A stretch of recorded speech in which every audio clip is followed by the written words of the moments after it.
Welcome back to another episode of Local Search Tuesdays.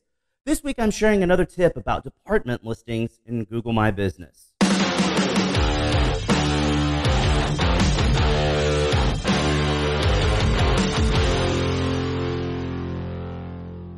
After several recent presentations to auto dealers and last week's video about fixing Google My Business department listings that are showing up instead of the primary listings, I've gotten a lot of questions about department listings.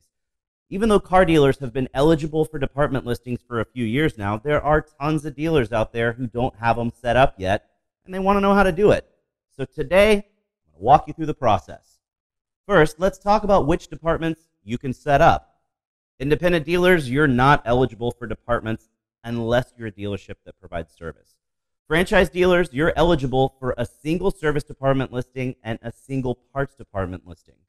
If you're a dealership that sells multiple brands out of a single showroom, GM and FCA dealers, this means you. You're also eligible for a department listing for each brand you sell. Keep in mind, that's only for the sales side. You can't add a separate service or parts listing for each brand.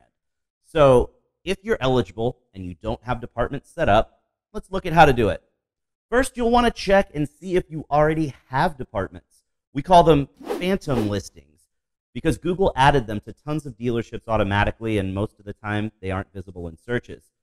Do a Google Maps search for your dealership, then zoom in. If you have phantom listings, they'll show up at either the next to the last or last zoom level. They'll be labeled brand service or brand parts, and they'll be unclaimed.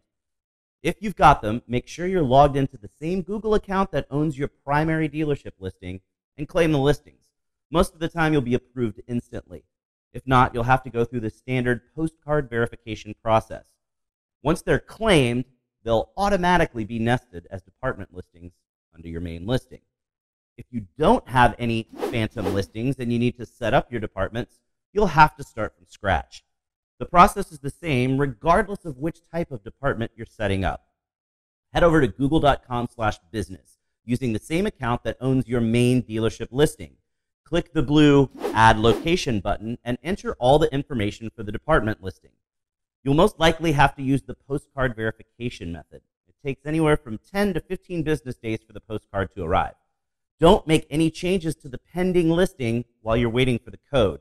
If you do, it will void the code that's already on the way, and you'll have to request another one. Once you've got the card, log back in and enter the verification code. Once the listing is verified, you'll need to set it up as a department. The easiest way is to do a Google search for the listing and click Suggest and Edit. Once the form pops up, enter the name of the main dealership Google My Business listing in the field labeled Located Inside of.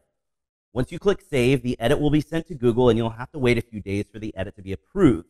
Once it's approved, it will be listed as a department on the main listing, and on the department listing, it will add a line that says it's located inside of the main dealership. If your suggested edit doesn't work, you can contact Google My Business support on Twitter by tweeting to @GoogleMyBiz and asking them to set up the department relationship for you.